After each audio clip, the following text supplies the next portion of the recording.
Good afternoon po! Grabe. Ayan, yung energy po natin ngayon, naramdaman ko kasi umulan, di ba? Usually, pag mainit, tayo, nagpapaypay, tapos hindi mapakali yung tissue. Pero ngayon na medyo umulan, medyo na-feel din natin yung paglumanay ng feels natin. And sino po sa atin, during this time, sanay po tayo, lalo na sa mga bahay na may mga estudyante. Di ba kapag summer, sanay po tayo, nandyan yung halo-halo, tapos may mga sagot gulaman, tapos sa bahay, puro sigawan, kaka-cellphone mo yan, kaka-computer mo yan. Ayan. At saka syempre, yung favorite po natin na pag-outing. Sino po mga nakapag-outing na? Ayan, sa likod. Si Coach Bench pa lang. At si Edang, wow. Meron din sa likod. So, nakita niyo po ba to nung Holy Week? Ay, ayan po. Sabi po dito, tao na may konting dagat.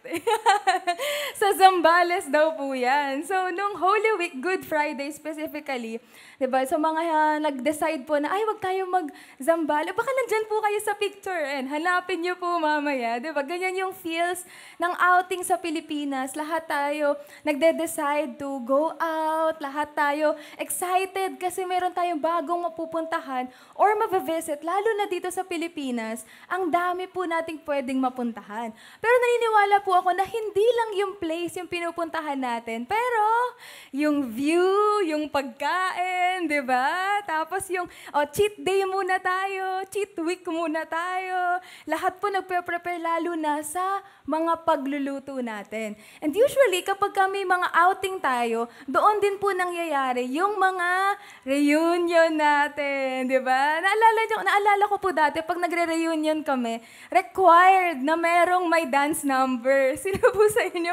Ganon yung reunion, may dance number, tapos may pa-games po, di ba? Kaso, kaya parang itong mga modern times, medyo medyo chill, di ba? Ayan na, mga digital na yung games natin, di ba? Pero, I think that's what I love most about being a Filipino. Gusto po natin lagi, sama-sama together. Imagine, sabi nga po dito, Filipino extended family. Yung tipong sa pinsan na ng pinsan ng pinsan, ay, kakilala ko pa yan. Ayan, kaso lang po, medyo somehow, ayoko naman pong sabihin or i-declare na dying culture. Pero sana mas iangat po natin, side note na po, iangat natin na magkakakilala pa rin tayo. Because this kind of people, these are our family. And when we come together, di ba yung going home, parang ang sarap lang na magpahinga, ang sarap malaman ano na nangyari sa kanila. Kaso lang po kasi ngayon, ang connotation natin pag reunion, ay, tatanungin na naman ako niyan kung may jowa na ako. Ay, wag na, tatanungin na naman kami kailan ba magpapakasal, kailan magkakaanak, ano nangyari dun sa bahay, di ba? So, o kaya mangungutang, mare, pautang naman, di ba? So, minsan, ayaw na lang po natin umattend ng family reunion. Pero balikan po natin that yung design nito is coming together to the home, to the family, to the design. Ano bang meron kapag magkakasama na tayo? And you know what? Meron din pong nakaka-relate dyan. Yung mga soldiers po, kapag na-enlist sila, meron po ba dito naging sundalo or may kamag-anak na sundalo?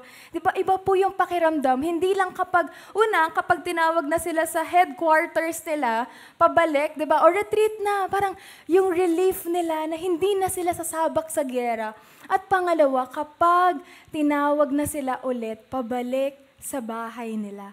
That feels na somehow they can be safe once more. Seeing the people that they love the most, that hits differently. And alam niyo po, nung una, hindi ko masyadong magets. Parang, ano ba yung feels ng coming home? Pero sino po sa inyo nakapag, nag-CAT nung college, high school, di ba? Ayan po yung okay nasa dulo. Tapos si Kim po, yung nasa pangatlo. So, nung COCC days po namin, kaya fourth year high school na kami. Sobrang favorite po namin kapag sinabi ano nga po tinatawag doon? Kapag ayan, tikas pahinga. So, para, tas aalis ka na, di ba? Siikot ka ba? Umikot talaga. Tatakbo na kayo sa headquarters. Yung, hindi ko na po makita sa ESMA yung HQ namin. Pero every time, it feels so healing. May comfort, may strength. Hindi na kailangan yung boses mo, oh. Di ba? Parang release ka na sa mga mata na nakapanood sa'yo. Sobrang comforting. Tapos makikita mo pa doon yung mga kasama mo na nahihirapan din. Diba? Tapos pareho kayo, ay nako, si sir talaga, ganyan na naman yung ugali. Diba? So much feel at home. And ganun din po, balikan natin sa soldiers, nararamdaman nila that he's not fighting the war alone. After ng gyera, wounded sila, yes, may mga nawala sa kanila, pero makikita nila may backup kami. At kaya namin ginagawa to because there's a command. There is a purpose into this. And probably sabi niyo po, hindi naman ako soldier, Rose, hindi ako nag-CAT. Alam niyo po kung saan natin to dapat ma-experience kapag nagsama-sama tayo inside the church. Here in this hall, we feel that kind of comfort. We feel that kind of magkakasama na ulit kami. Diba yung pakiramdam lang po na yung may nagkukwento sa'yo ng mga problema niya. Kanina na nag-discipleship Sunday tayo, for sure mabibigat yung mga na-share na problema. Or yung iba nagsa-celebrate ng milestone, answered prayers. And then when we come together as one, it's just realizing na yes, sugatan ako. Yes, ang dami kong pinagdaanan, but still there is hope. When we come together, this is how we should feel. I am not alone. There's a mission that is worth fighting and living for. Someone got my back. Hope is not lost. Alam niyo po, kaya ang sarap po kapag nagdi-discipleship Sunday tayo because we feel that togetherness. Di ba, usually kapag bago po kayo, hindi mo alam saan ka uupo. Di ba, parang, ay, sa likod lang ako. Tapos hayaan mo pa yung usher na lapitan ka, dito po tayo. Tapos ikaw, okay lang po ako dito. Di ba? Tapos kapag matagal ka na, ay, meron ka ng designated seat kahit wala yung pangalan mo dyan, di ba? And sino din po yung makaka-relate na pagpasok nyo dito, siguro kagaya ko po, medyo sugatan yung heart nyo, di ba? Yung parang ang bigat-bigat, tapos alam mo yung kahit wala kang kakilala, ang sarap lang, there's this something when we come inside the church. Of course, gusto nating mapalapit kay Lord, pero at the same time, being with the people, yung mga sinasabi nila, yung mga pag-tap nila sa likod mo, di ba? Pag abot nila ng tissue sa'yo, tapos sasabihin, kape tayo, usap tayo. Those things are so a precious gem in our lives. And ang sarap po na magsama-sama lang tayo. So, okay lang po ba? Tignan mo po yung katabi mo. Ayan, sabihin mo, ayan, soon magkakape-date din tayo. Ayan, kailangan po, sinabi nyo yan, dapat gagawin natin. Paano pat naging pamilya tayo, hindi matutuloy. Okay, so may resibo po nagsabi tayo, magde-date later. And at the same time, itong sama-sama din po natin, ito yung nagbibigay sa atin, isa sa nagbibigay sa atin ng pag-asa. Kapag magkakasama ang mga Kristiyano at nagtitipon-tipon, hindi lang para sa isa't isa, pero para sa Diyos na naghahari sa ating lahat, that hits differently. And in this 5th week of our last leg ng Pag-asa series natin, yun din po yung gusto natin na, magkakasama kami. Yes, my Lord, kami na may hope. But is that really everything that is it na? Or there is something more? Ano pa yung kailangan nating malaman about this hope? So can I invite everyone? Tayo po tayo. Punta po tayo sa page 553. And puntahan po natin yung Romans 15, verse 1 to 16. Again, page 553 po, verses 1 to 16. Okay, pasabi naman po ng hope kapag nandyan na kayo. Andiyan na po kayo? Ayan, okay, mukhang lahat na po tayo. Basahin po natin all together, verse 1. We who are strong have an obligation to bear with the failings of the weak and not to please ourselves. Let each of us please his neighbor for his good, to build him up. For Christ did not please himself, but as it is written, the reproaches of those who reproach you fell on me. For whatever was written in former days was written for our instruction, that through endurance and through the encouragement of the Scriptures, we might have hope. May the God of endurance and encouragement grant you to live in such harmony with one another, in accord with Christ Jesus, that together you may with one voice glorify the God and Father of our Lord Jesus Christ. Therefore, welcome one another as Christ has welcomed you for the glory of God. For I tell you that Christ became a servant to the circumcised to show God's truthfulness, in order to confirm the promise given to the patriarchs, and in order that the Gentiles might glorify God for his mercy. As it is written, therefore I will praise you among the Gentiles, and sing to your name. And again it is said, rejoice, O Gentiles, with his people. And again, praise the Lord, all you Gentiles, and let all the peoples extol him. And again, Isaiah says, the root of Jesse will come, even he who arises to rule the Gentiles. In him will the Gentiles hope. May the God of hope fill you with all joy and peace in believing, so that by the power of the Holy Spirit you may abound in hope. I myself am satisfied about you, my brothers, that you yourselves are full of goodness, filled with all knowledge and able to instruct one another. But on some points I have written to you very boldly by way of reminder, because of the grace given me by God, to be a minister of Christ Jesus, so the Gentiles in the priestly service of the gospel of God, so that the offering of the Gentiles may be acceptable, sanctified by the Holy Spirit. Lord, our hearts are always wavering, God. We are in pursuit to be more like you. So Lord, tulungan mo kami, steer our hearts, that our hearts will not be full of the things from this world, pero kahit na sumisiksik yung world sa puso namin and the fleshly desires, we can honor and glorify you, have hope, a living hope that is contagious for the rest of our lives. In Jesus' name we pray, amen and amen. Puna po tayo. Siguro po nagtataka po tayo na ano ba yung nangyayari? Bakit biglang merong tension doon sa sinasabi ni Paul? Actually, parang ganito po yan. Parang kagaya po ng mga soldiers, di ba tayo po as church, as a Christian, followers of Jesus, meron po tayong shared mission, may identity, and meron din tayong strength together. Pero ano po sa tingin nyo yung mangyayari kapag yung mga soldiers, they stop to trust each other? What will happen if there will be division that will break the ranks? For example, nang nangyaring election po, di ba? Pwedeng, of course, may nag-uusapan po natin yun. We want everyone to be educated.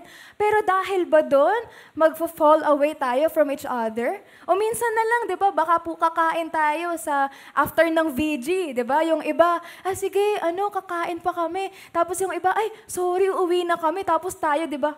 Hay nako, uuwi na naman. Di ba? Yung mga bagay po na sana pwede naman nating mapag-usapan, but this feels like it's breaking us apart.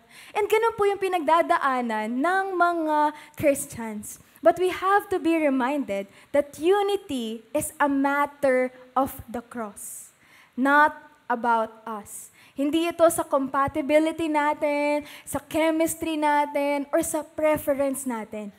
As followers of Jesus, we should be united in this shared mission.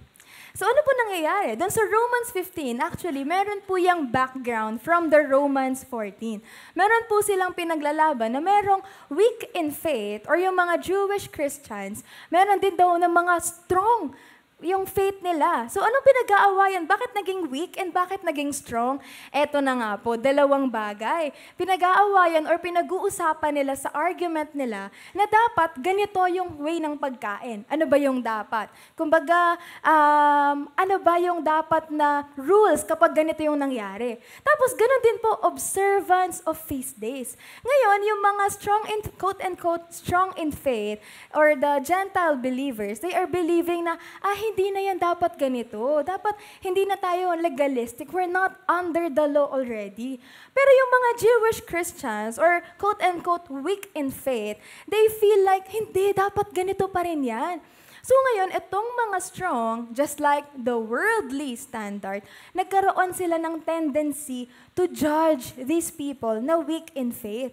Bakit niyo ba yan ginagawa? Diba? Ay, di naman nila maintindihan. Diba? Parang kunwari po, nag-L113 na, diba? Tapos, feeling mo na, galing ko na mag-lead ng VG. Tapos, nung merong ibang nagsalita, somehow meron tayong part na, ay, bakit ako yung faith ko naging strong na? So, naglo-look down natin yung mga people because of these things na dapat hindi naman siya ganun ka-big deal. Ang tawag po dito is adiaphora or the non-essential matters. Pero itong mga non-essential matters na to, nagkakaroon na siya ng relational tension. Imagine po natin kapag college tayo, di ba? Or high school, meron tayong major and minor subjects. Di ba? Hate po natin kapag yung minor subjects nagpapa-major. Di ba? Yung parang, ano ba naman tong si teacher? Di naman niya na-gets. Itong prof na to, laging ganito. So parang ganito po. Yung mga issues nila about the food, about the feast days, they are making it seem like the major thing. And because of that, nagkaroon na ng relational tension. Kaya ini-encourage ni Paul that they should pursue the unity in love, not demanding conformity on these debatable issues. So kung minor lang naman pala, hahayaan ba talaga natin na ito yung mag-dictate ng relationship natin? Na ito yung magiging mag-e-end ng ang haba-haba na pagsasama na natin? All because of that. Kaya po pag binasa natin from Romans 15:1-2, specifically sinasabi po dito, to bear with the failings of the weak. And specifically, anong ibig sabihin po nun? To carry or shoulder someone's burden. Ano pong mas malalim pa? To take it on as your own. Just like Jesus did with us. Ang bigat po no, na mabasa natin na yung standard natin when we are dealing with somehow those that are weak in faith, hindi natin i-judge na ano ba naman yung mga pinagpo-post nito, ganito na naman. Bakit ganun na naman yung ginawa nila? Umaten pa sa ganito. So, naging big deal na naman. But our lens is not to judge, but to carry on our shoulders. Paano daw po?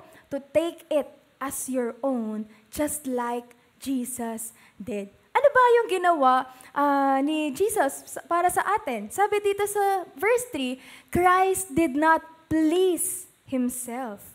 Ano po yung example natin? Si Kristo, hindi niya inisip yung sarili niya. Jesus did not demand comfort. Hindi din siya about convenience or agreement. He gave Himself for others.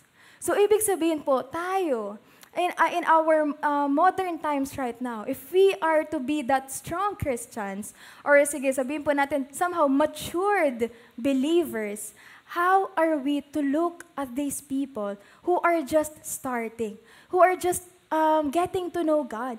Are we to judge? Are we to discriminate or to bully them? Probably, di ba, may times na na-judge mo na yung pananamit, na-judge mo na, ay, ito na naman, word na lang dadating, tights, tatayo. No, we are to think and give up, actually, our convenience. Do we need to have the extra mile for them? Then so be it. Ganon natin ituturing yung kapwa natin, yung katabi natin, ka-row natin ngayon. Sabi, very consistent po si Paul to tell about this kind of love in unity. In Romans 13 verse 8, it says here, owe no one anything except to love each other. For the one who loves another has fulfilled the law. In Galatians 6 verse 2, bear one another's burdens, and so fulfill the law of Christ. So grabe yung pagmamahal. So kung babalikan po natin yung issue nila, ibig sabihin, masasummarize natin that pork, wine, and holidays are optional, but Christian love is not. So it means, kung yung Christian life po natin, we think about all these issues in mind, yun pala, hindi pala yun yung point. Those are optional. Kailangan nating iparamdam sa bawat isa that there is love in this community. That the Christian love forsakes the self and makes it available for each other. Ang tanong po, nagagawa ba natin siya? Ano ba yung mga small points na nakikita natin siya? Ayan, happy po tayo kasi kapag Discipleship Sunday, somehow, di ba, inconvenient po yun sa atin, yung tatayo, tapos biglang mag-open up, di ba, ay, sino ba to? Pero let's change our mindset. When we come here, inside this hall, yung katabi po natin, it's not just someone else, but it's someone that you can trust. Itong mga nakakaraan po, ang dami po nating na-attend. Probably nakikita niyo po sa news feed, di ba? Ang dami po na namamatayan in our members. And kapag may nakakita po tayo dito na ganito, ang mindset lang po ba natin, para lang tayo nakakita na, scroll next na, di ba? Sana po hindi. Because as one family, kapag merong nanghihina, di ba gusto po natin na merong kang kasama? So ganoon din po yung i-practice natin inside the church. When someone is weak, when someone needs that comfort, when someone needs you to be there, to be present, let's move and do that extra mile. Hindi mga, of course, nagmo-mourn po tayo, we grieve, pero every time na meron pong wake, as makikita mo na, hala, pumunta din sila. Parang nakakabuo ng lakas ng loob. Kasi alam mo, kahit nasa down season mo na yon, there is someone that is willing to stay with you. Kaya yung presence pa lang po natin, it builds a loud voice saying, I am here for you. And yun po yung goal natin as family. Pero bakit ba, Paul, bakit ka ba obsessed in telling about this unity in love? Bakit kailangan na makafocus siya at meron tayong pagmamahal bilang church? Kasi sabi po sa Romans 15 verse 7, this unity is not just for peace. It is for praise. Ang goal po natin, kaya tayo nagsasama-sama together because through us, mawawitness po yung power ng gospel. And ano ba yung power ng gospel? If we are, kung re-reviewin po natin, Jesus died not just for the Israelites. He died for everyone. Ibig sabihin, walang separation. Walang mahina, malakas, ito yung prefer mo, ito, every one of us is invited into this. Kaya ibig sabihin, kapag nagsasama-sama yung mga Kristiyano, despite our differences, it's a huge sampal doon sa worldly, sa flesh at sa ibang mga tao na hindi naniniwala. Kasi tayo, kahit na magkakaiba yung opinions natin, we can stand together. And ano po yung reason bakit kaya natin to stand together with each other? Because of the love of God. At kapag tinignan mo yung katabi mo, hindi lang ikaw yung importante. Hindi lang ikaw para namatay si Kristo sa'yo. That person, even the ones that are our enemies, Jesus Christ died for them. So it changes everything. And sabi pa po doon, we have to welcome one another as Christ has welcomed us. Imagine po kapag nag-welcome yung mga ushers natin. Di ba parang, ay, grabe, ang sarap naman dito. All smiles, effort, papaupuin ka pa. Pero deeper than that, welcoming means to draw or to receive someone fully, to draw them in like family. So, totoo po pala talaga yun that when we say, any of us here saying na here in Victory May Kawayan, we're not just a community here. We're not just a church. We're a family. And it means na yung katabi natin, yung nasa likod mo, yung nasa harap mo, yung nasa 10 a.m., 12:30 p.m. service, we are to treat them and welcome each other as family. Bakit po natin i-welcome? Kasi tayo, ginawa yan una sa atin ni Jesus. When we have those weaknesses, meron tayong mga kasalanan, nagre-rebelde tayo sa Kanya. Christ welcomed us in His arms. Diba, ang sarap pong maramdaman at i-imagine, envision with me, if the church can be like that. Diba, ang sarap po na yung Sunday service, parang, ay, Myra, uy, tara na, maligo ka na. Hindi na parang, ang init, mamaya na lang tayo 4:30. Ay, na-late tayo magising. Sige, online na lang muna tayo. Hindi ko po kayo binabash, okay? I'm just reminding, I'm just going back to that part. If this is really a family feels, wow, ang sarap pong umattend. Ang sarap na mag-worship all together kay God. But how do we stay united when we are discouraged? Kasi ang hirap naman nun, Rosie, hindi naman laging bed, a life of roses, yung nararamdaman natin, yung buhay pa roller coaster yan. Ano yung tatakbuhan natin kapag nawawala na? Wala ka nang masabi sa katabi mo. Still, we know this. Ang hope natin, ang Scripture, at ang Holy Spirit that will sustain our hope. How does it sustain us? Sabi po dito, whatever was written in the former days was written for our instruction. Para magkaroon tayo ng endurance kapag gusto na nating mag-quit. Ano daw po yung sagot?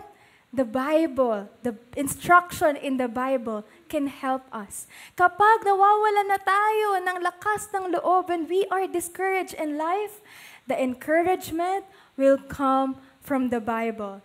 When it feels pointless. When we're asking, bakit ko nga ba sinimulan to? Bakit ko nga ba pinipili yung righteous ways? Bakit nga ba Jesus-centered pa din ako? Because of the hope that is found in the Bible. Therefore, the Bible isn't just information. It is formation.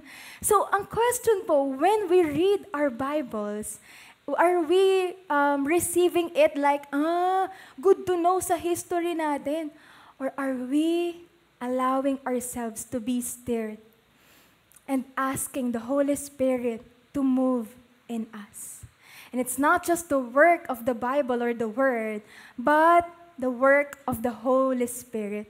Hindi po natin generate yung hope na manifest, umulan ng hope sa buhay natin. We receive it. How do we receive? Kapag nagbabad po tayo dun sa Bible, ma-realize natin, ito pala yung hope ko. Ito pala na dati, hindi natin naiintindihan. But because we allow ourselves to understand it, there comes the receiving of the hope that we have in God. Ay, paano tayo mag-continue to believe? Because as we continue to trust in the gospel, that it is true in our lives, magkakaroon tayo ng belief. Nagbe-birth po siya unti-unti in our lives. Saan po nagkakaroon ng problema? Kasi feeling natin, ngayon may problema ako, magbe-binge read ako ng Bible. And we expect, di ba, minsan po, hindi ko pa alam kung anong devotion ko today eh. Diba? Kung saan ma-stop, doon po tayo. How can we be formed if we're not intentional in reading it? How can the Holy Spirit guide us if tayo hindi willing magpa-guide? And by the power of the Holy Spirit, as we obey, it encounters us. It stirs our hearts and make us be renewed. And dahil po doon, our church can become a beacon of hope to the nations. Kita po natin, nagsimula siya na yung hope muna natin, tayo bilang church, internally, we are respecting each other. We are seeing in the love of Christ. Kasi kapag tinignan mo ng kaaway yan, paano magiging beacon of hope yung someone na nagkakagulo? Churches na nagkakagulo? Sounds familiar po ba? Di ba, ang dami nating mga issues right now na nakakapagwatak-watak sa church natin. And because of it, hindi natin mapatunayan na talagang may unity inside the church through the lens and love of Jesus Christ. Pero, zino-zoom out ni Paul ngayon. Sabi niya sa verse 8 and the verse 9, itong mga plano at sinasabi sa Bible from the Old Testament, it has been God's plan all along. Hindi pala yun, bigla lang na, okay, welcome, Gentiles. Okay, kayo mga Jews. Hindi na kayo original. But from the very beginning, God have us in mind. And hindi lang po yun, the inclusion of the Gentiles was always God's plan. So wag po nating isipin na, hindi naman ako ano lang ako, second rate, trying hard, copycat. No, we are meant to be saved by God. Pero bakit parang hindi siya nangyayari, Rosie? Ano nangyayari again, babalikan po natin. Anong nangyayari kapag yung soldiers hindi nagsasama-sama? Yung mission ba nila na-accomplish nila? No, hindi nila na-accomplish. Kasi internally pa lang, nagkakagulo-gulo na sila. How then can we move forward to building a world where we are the salt and light if tayo pa lang, tinuturing natin yung ka-church natin, nakaaway natin? Or maybe, grabe ka naman, Rosie, hindi naman kaaway. Ano naman po, minsan, kinaiinggitan, di ba? Minsan, dadaan lang, ay, eto na naman, di ba? So, all these things. I'm not saying po na maging perfect tayo. But what are we gonna go back to? The love of Christ. Huhulihin po natin yung sarili natin. Pag nakakatch natin na even in our church mates, this is how we feel towards them, paano pa po yung mga i-reach out natin? Di lalo na yung judgment natin sa kanila. Kasi yung kapwa mo, Kristiyano, hindi mo nga makita with the love of God. So pag nandun ka na sa mission field, how can we be sure then you can look at this person, a sinner? We don't know. Pwedeng murderer, pwedeng nang-rape siya. How can we believe na mag-work yung Holy Spirit sa kanya? If inside the church, hindi mo nga pinapaniwalaan na yung ka-church mo, ka-video mo, nakikita mo sa worship services natin, or ka-volunteer serving team natin, na nandun si Holy Spirit sa kanya. How can we be moved by this mission if we're so broken internally? But still, ang sarap pong malaman. Umabot po tayo sa 2025 with God still using us as people for this mission to be accomplished. Ibig sabihin, all hope is not lost. Kahit may mga pagkukulang pa tayo, God brings us, invites us into another day. Will you be willing to work and see yung katabi mo in the lens of your love so that this mission can be accomplished? And unity is not just part of the plan, it is the plan. Kasi pag may unity po, that hope isn't just what we get, it's what we're called to give. Lagi po nating sinasabi to, or probably sa ENC po, di ba? Alam po namin na, kapag ang isang kabataan, most likely, naghanap ng pagmamahal sa internet, sa games, sa kaibigan, sa jowa, ano pong una mong titignan? Ano kayang nangyayari sa bahay nila? So using that same parallel, tignan po natin as Christians. Etong si Ralph, ayan, uma-attend din sa Victory May Kawayan. Pero bakit kaya hindi siya uma-attend? Ano po nga isipin natin agad? Ano kayang nangyayari sa Victory May Kawayan? It's in the home that everything is formed and built. And this, our church, as our home, how are we being formed?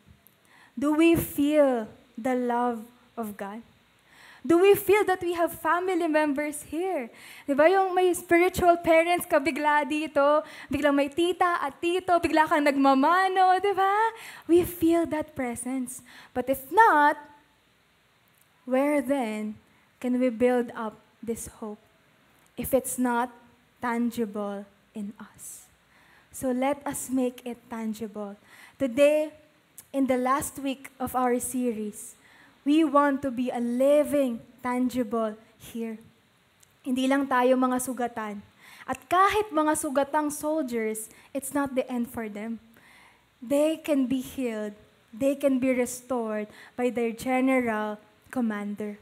For us to get into this, the gospel is not limited by race, culture, or tradition. Kagaya ng movement na pangalan natin, it is for every nation. God's global plan was never a side mission. It's the main storyline of Scripture.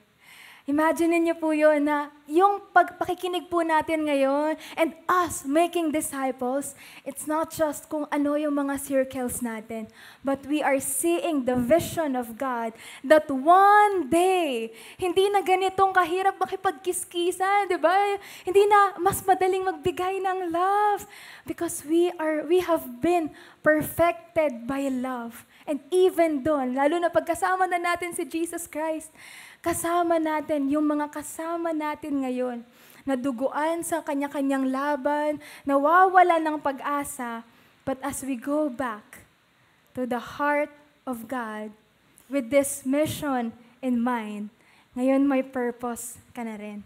Ngayon, pwede nating i-let go yung mga galit, yung mga negative things that we have in our church and our Christian whole as a movement. Kasi hindi lang pala to about what we feel, about what we think, about what should be applied. Pero about pala to sa mission ni God for us. So ang hope po natin is every one of us will come back to the headquarters. Come back to Jesus. Let Him heal our wounds, restore our vision, and refill our hope. As I call on our music team, our worship team, okay lang po ba if I will request us? Group po tayo with our, sige, yung mga katabi nyo na lang po. Group ourselves. Kung sino yung katabi mo, hawakan niyo po yung mga kamay ng bawat isa. Ayan, nakahawak na po ba?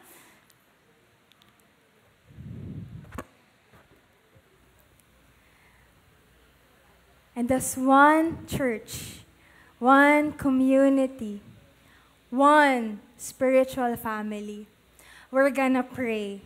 And this prayer, we're gonna declare na una muna sa atin, it's gonna work internally, mabuo tayo bilang mga Kristiyano. At pangalawa, being sent out as soldiers of Jesus Christ. Because hope is not lost. May kasama tayo, may kasama ka, kahawak mo ng kamay. And the mission is still worth fighting for. So let's go back, not divided, not drained, but filled with hope. While holding each other's hands, can we all bow down our heads? And if you feel like, dahil kakilala mo yung katabi mo, or maybe in your spirit, you feel that this person na nakahawak ko ng kamay, nadidrain siya, pagod siya, galit siya, or tapos ikaw naman on the other side, ikaw yung malakas, ikaw yung kayang makapagbigay ng hope, ikaw yung kayang makapag-pass on ng hope into this person. Then let's give it. Let's practice the design of God in our lives. Lord, we are holding each other's hands. Showing that yes, Umabot na kami ng 2025, ang dami nang nangyari, globalization, so many issues, so many sins na pinayagan na ng mundong to. But we are saying that that is nothing compared to being united in love with Christ.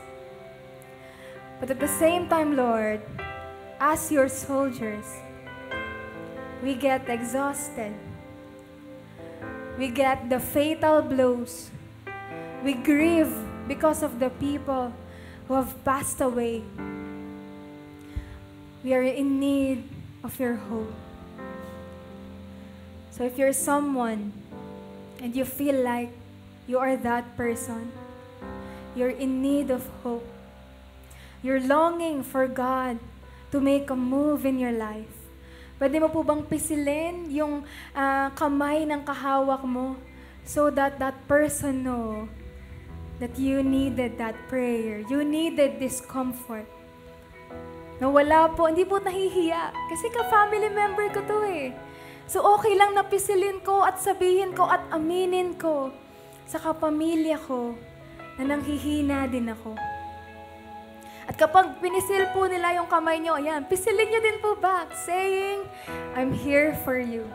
I will be praying for you. I can journey with you.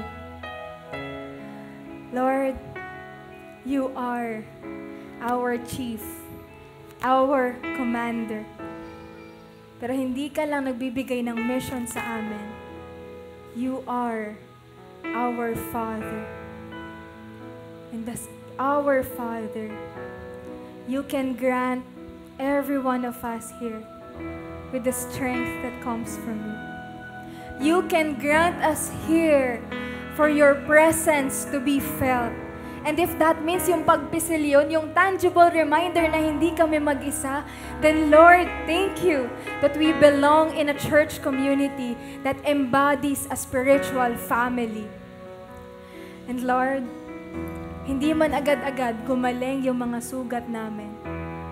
These wounds will not be the hindrance of going back to the mission field. Kasi Lord, nahiya naman kami sa'yo, naduguan ka, pero hindi ka sumuko na ibigay yung buhay mo so we can be free. As we're holding our hands, pwede po bang tumayo tayo nang sabay-sabay, still holding each other's hands? Yan. Itaas po natin yung mga kamay natin and look at those hands. Because those hands, sige, tingnan po natin yung isa't isa sa likod, sa harap, sa gilid. This is just a physical, an external reminder that we can be one. But we are in need of a declaration, of a willing heart, of a willing spirit, na kapag yung kahawak mo ng kamay, na offend ka, it will not be that wound that will stop you from preaching the gospel. But it will be the same hand that will comfort, that will forgive. And ilalapit po natin ang mga kamay na to in the mission field. Lord, meron pang mga vacant seats in our home, here in our hall. And we are crying out, us together, Lord, may our church be united. Not uniformity na pare-pareho kami, but we're like a puzzle piece, a masterpiece of the gospel fulfilled here in May Kawayan. Lord, we are crying out na gamitin mo kami in our places, kung nasaan kami, sa bahay, sa mga reunion namin, sa outing namin, sa campuses namin, sa work namin, Lord. Everywhere we go, as long as we are following you, we dedicate our hearts that the mission field continues. The mission na ginawa mo, na sinimulan mo, continues in us. We declare, mag-end man yung Hope series namin. Mag-end man, Lord, yung mga problema at may bago na namang uusbong. The unity of the mission, the shared mission and love will continue. And as one family, we're gonna sing and worship Because every heart feels the beat of your heart. Because we believe that the Spirit is indeed in us. So Lord, as we sing again, may we be reminded of every heart na binago mo at every heart na babaguhin mo gamit ang buhay namin. Let's all sing with confidence and worship God as our Lord and Savior. Lord, have your way. Come take your place and all the earth be saved. Your kingdom reigns, so every heart will sing your praise. We'll be your hands and feet. We're called by your grace. The world will know your name. Jesus, you reign, so every heart will sing your praise.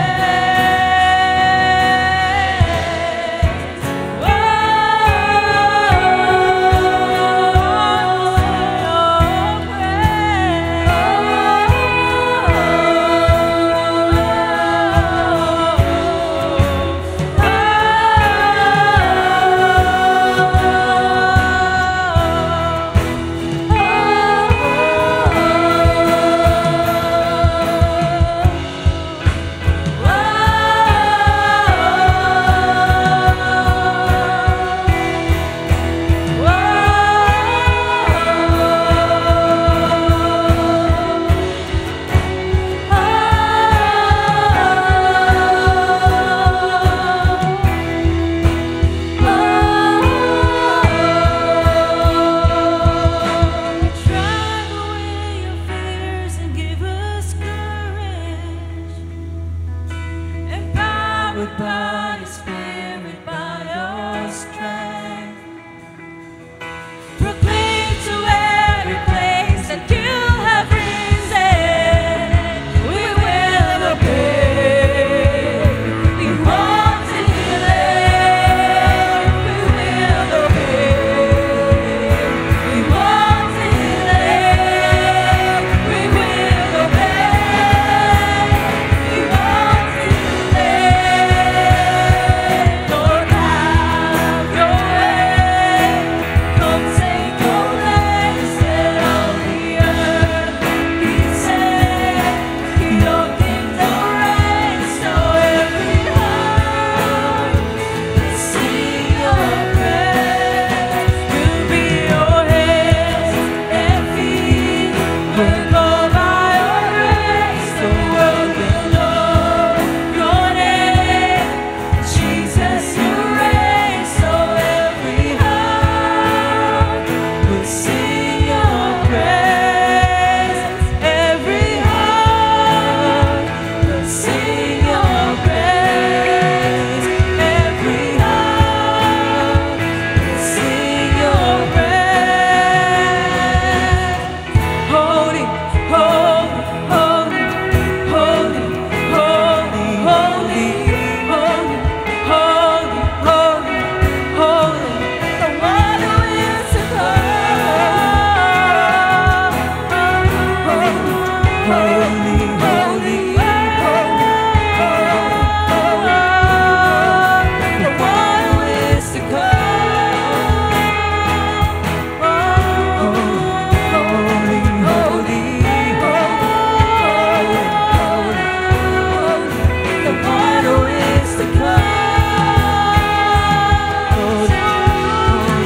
Holy, holy, holy,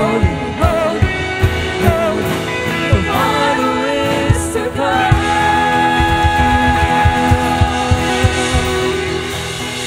Let's give God a clap of praise because we can be united and hope can be possible because of His people.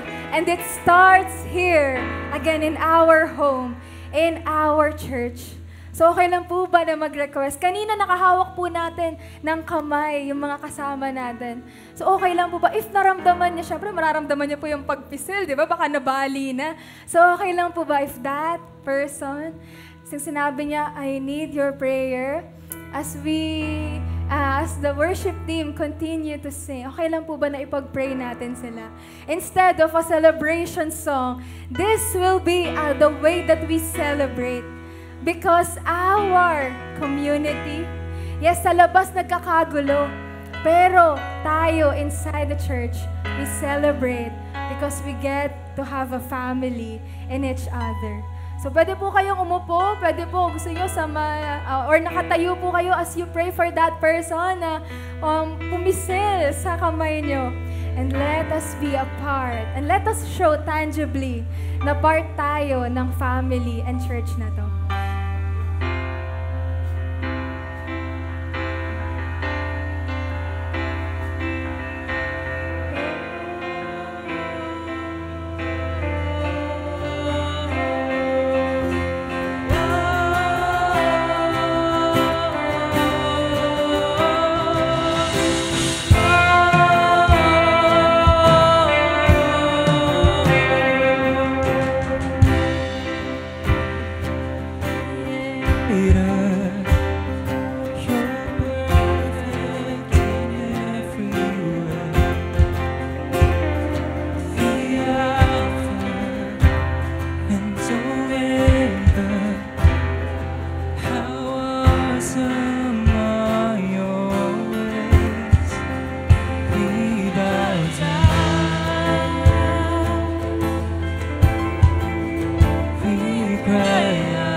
Let every voice proclaim, be enthroned in this place. You are worthy. All heaven shouts your name. Creation sings your praise. Great is the King of Kings. You are holy.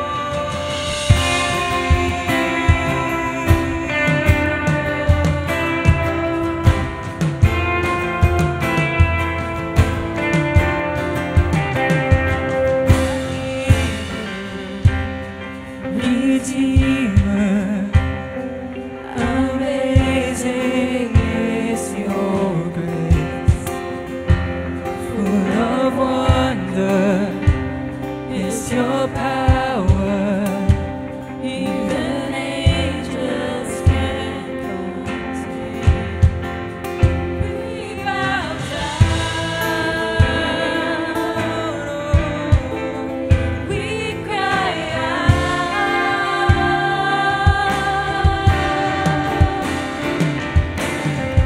We enter in your gates. Let every voice proclaim, be enthroned in this place. You are worthy. All heaven shouts your name. Creation sings your praise. I am inviting everyone to stand. You are holy. We enter in your gates. Let every voice proclaim,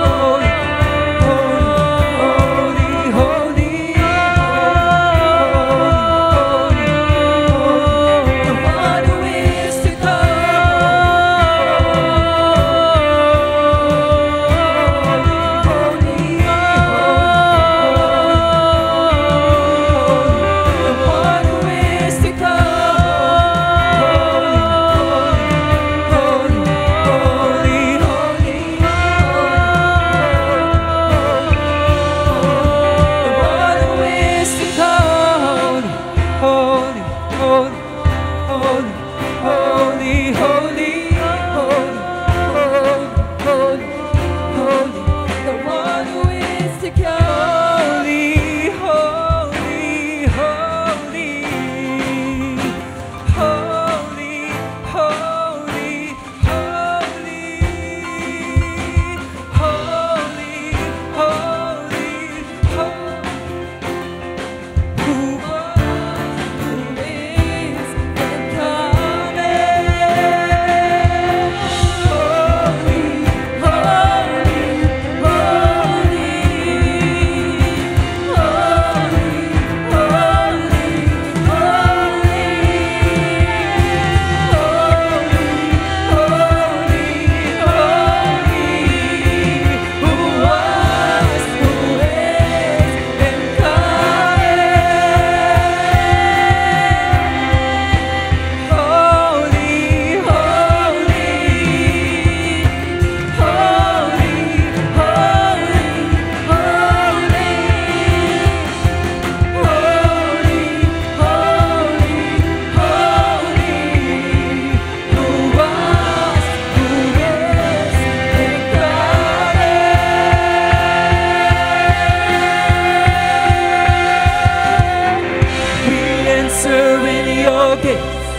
let every voice proclaim, be enthroned in this place. You are worthy. All heaven shouts your name, creation sings your praise. Great is the King of Kings. You are holy. We enter in your gates. Let every voice proclaim, be enthroned in this place. You are worthy. All heaven shouts your name, creation sings your praise. Great is the King of Kings. You are holy, holy, holy, holy, holy, holy, holy, holy, holy, the one who is to come. You are holy, holy, holy, holy, the one who is to come.